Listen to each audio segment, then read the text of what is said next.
کہ کیونکہ میں نے جب انٹرویو کیا تو میں نے اسے پوچھا کہ تم کیا کرنا چاہتے ہو. وہ کہتا ہے جی لوگوں کو بنیادی چیزیں ضرور, پانی مل جائے لوگوں کو, صاف پانی, لوگوں کے پاس بجلی پہنچ جائے, اور پھر ہاسپٹل ہو. یعنی جب ایک تکلیف میں انسان ہوتا ہے, دیکھیں جب تکلیف میں ہوتا ہے نا انسان, ایک گھر میں بیماری ہو گئی اور آپ کے پاس کہیں جانے کی جگہ نہیں ہے, وہ بے بسی وہ صرف وہ جانتے ہیں جو گزرے ہوں. تو مجھے اس کی بڑی یہ چیزیں پسند آئی, اور میں سمجھتا ہوں کہ اس نے بڑا اچھا کام کیا عثمان نے.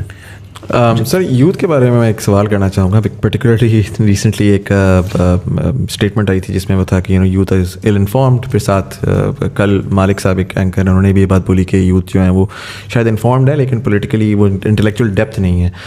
آئی فیل لائک کہ بڑا 60% of the population is youth right now. Pakistan میں دیکھ رہا تھا کہ اگر میں 18 سے 30 کی عمر نکالوں تو جو آپ کا ووٹ بینک ہے اس میں 44% ووٹ جو ہے وہ اس پاپولیشن کا. اسینشلی اگلی الیکشن یہ ڈیفائن کر سکتے ہیں کون جیتے گا کون نہیں جیتے گا.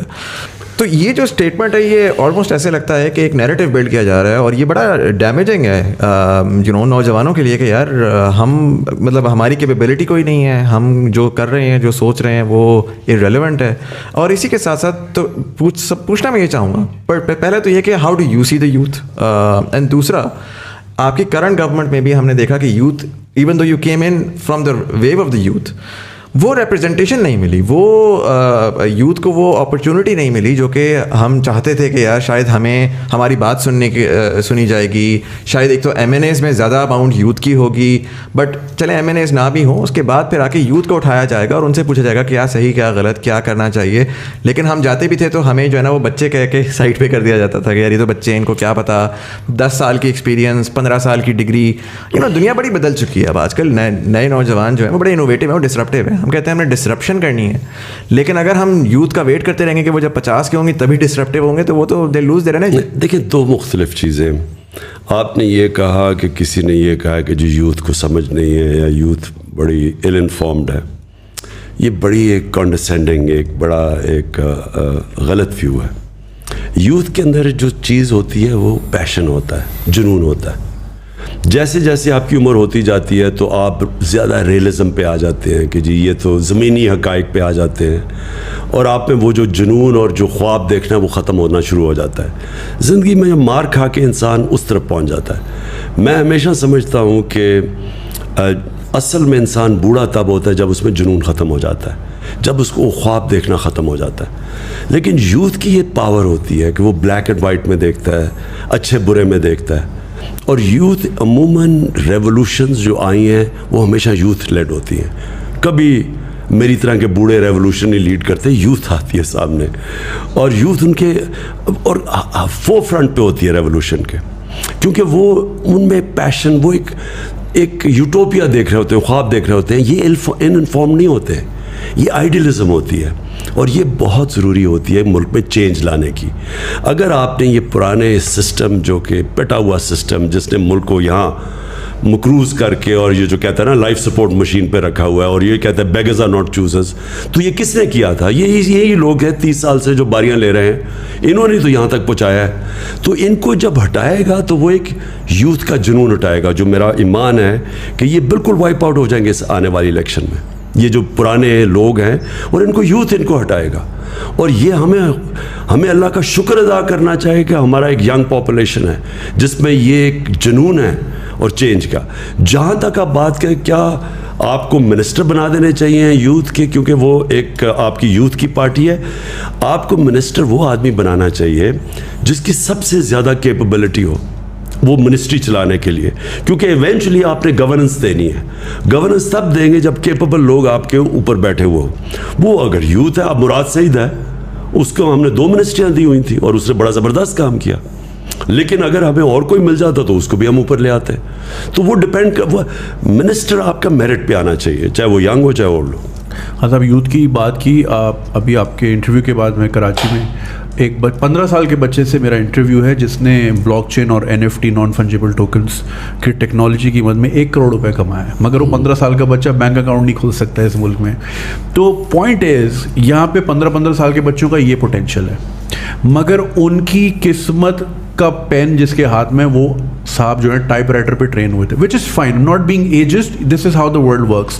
مگر میرا جو ابھی تک کا تھیسس ہے وہ یہ ہے کہ جو ایک تھاٹ بیٹھی ہوئی نا ٹیبل کے اس پار, وہ اپنی ایگو میں پھنس گئی ہے کہ یہ 15 سال کا بچہ ہمیں کیا بتائے گا. اور یہ ایٹیٹیوڈ جو ہے نا یوتھ کو ڈرائیو کر رہا ہے. انہوں نے دبا کے ڈاؤن لوڈ کیے ہوئے فارم کینیڈا کے امیگریشن کے, اور وہ آپ سے یہ اگلا سوال بھی میرا یہ تھا کہ بچے پوچھ رہے ہیں بھر لیں یا رک جائیں ابھی تھوڑا سا.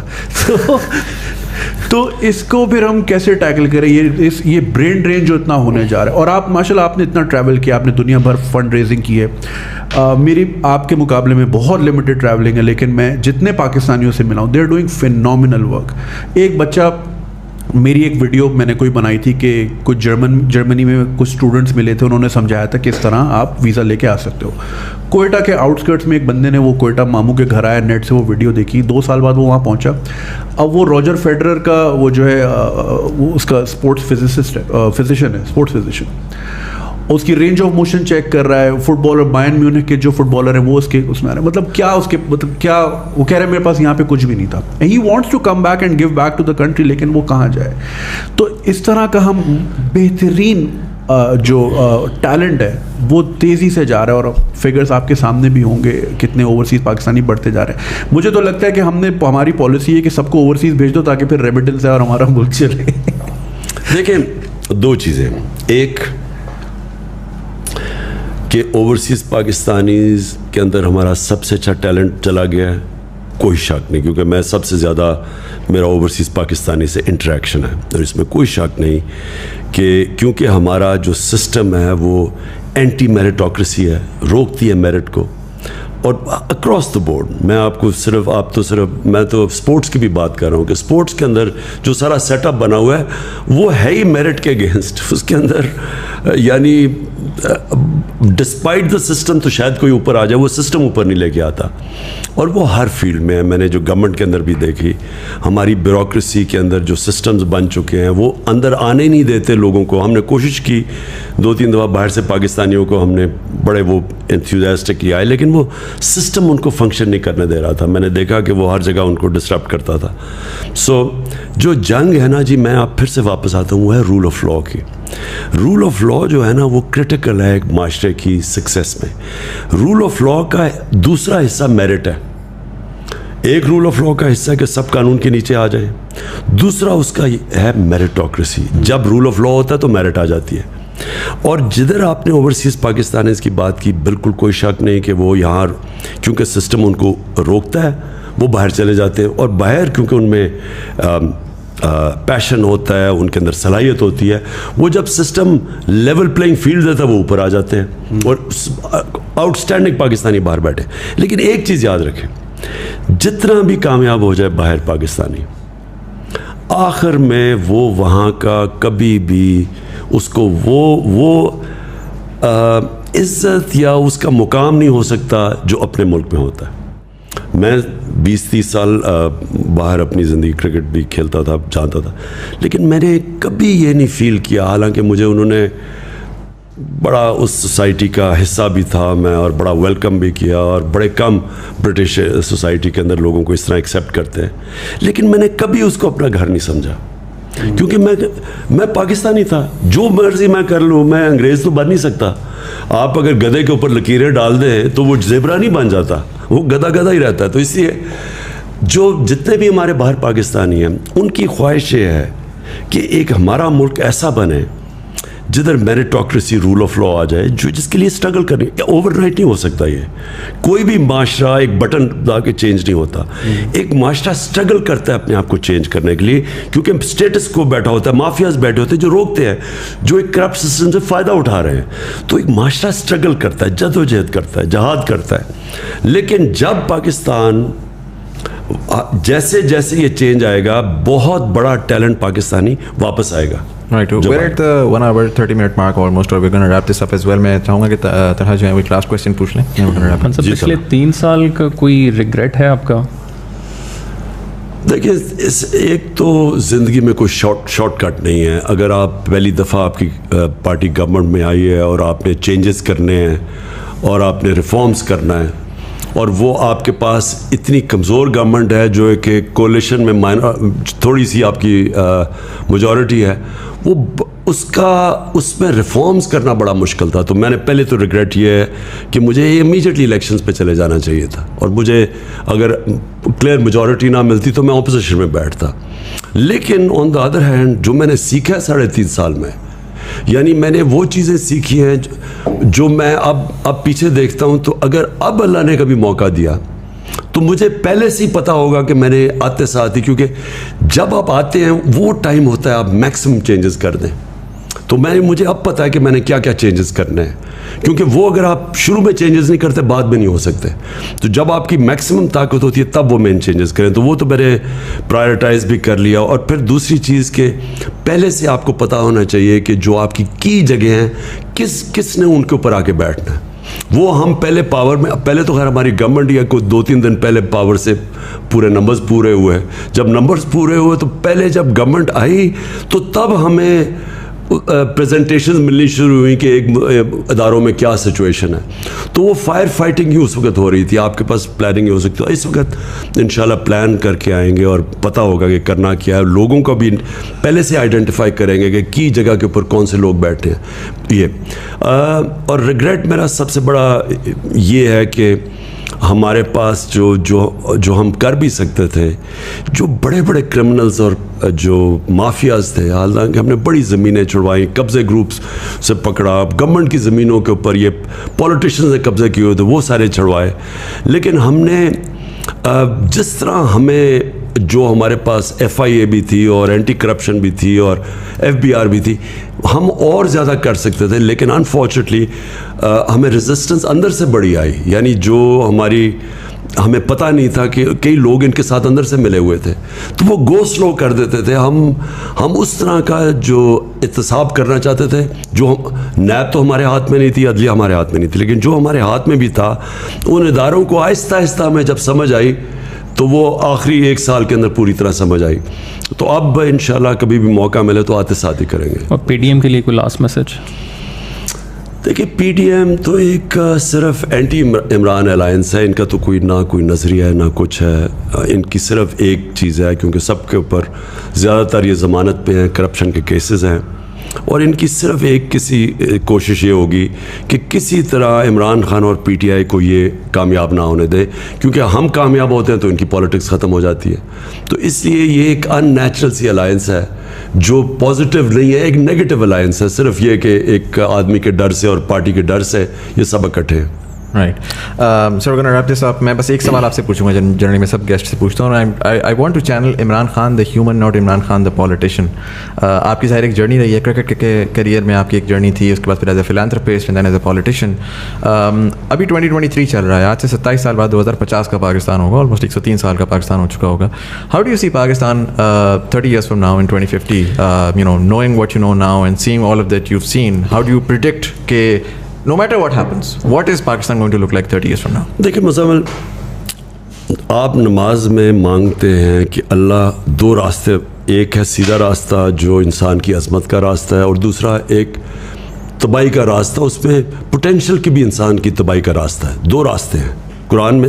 آپ صرف نماز میں ایک اللہ سے یہی صرف مانگتے ہیں کہ مجھے اس راستے پہ لگا. قوم کے بھی 2 راستے ہوتے ہیں سامنے, کیونکہ انسانوں کی قوم بنتی ہے نا, تو ہمارے سامنے بھی 2 راستے ہیں. یا ہم اب یہ جو سارا جو سازش ہوئی ہے اور یہ جو ساری ہمیں ایک غلام باہر کی مداخلت سے امپوز کی گئی ہے چوروں کی حکومت, تو یا تو یہ چلے گی اور اس کے بعد ایک تباہی کا راستہ ہے, اور یا اس کو فائٹ کرے گی قوم اور پھر وہ راستہ اختیار کرے گی جو کہ آزادی کا راستہ اور مشکل راستہ ہے. یہ جو غلامی کا راستہ ہے, یہ لگتا آسان ہے, اٹریکٹیو لگتا ہے کہ جی آپ کو پیسے بھی مل جائیں گے, تھوڑی ایڈ بھی مل جائے گی, آپ کو لائف سپورٹ مشین میں بھی تھوڑی چیز پمپ ہو جائے گی کہ آپ آگے چلتے جائیں, پھر تھوڑی دیر کے بعد آپ بھیک مانگیں. ذلت کا راستہ ہے. دوسرا ہے خودداری کا اور آزادی کا راستہ, اور وہ ہے لا الہ الا اللہ کا راستہ. جو لا الہ الا اللہ ہے نا جی, یہ پورا ایک فلسفہ ہے, یہ آئیڈیالوجی ہے کہ سوائے اللہ کے کسی کے سامنے نہیں جھکنا. ایک غیرت کا راستہ ہے, خودداری کا راستہ ہے, اور انسان کی عظمت کا راستہ ہے. کیونکہ پھر انسان جب اپنے پیر پہ کھڑا ہوتا ہے اور اللہ پہ رلائے کرتا ہے, ہمیشہ وہ قوم اوپر جاتی ہے. جو مدینہ کی ریاست تھی, وہ کیوں اللہ ہمیں کہتا ہے کہ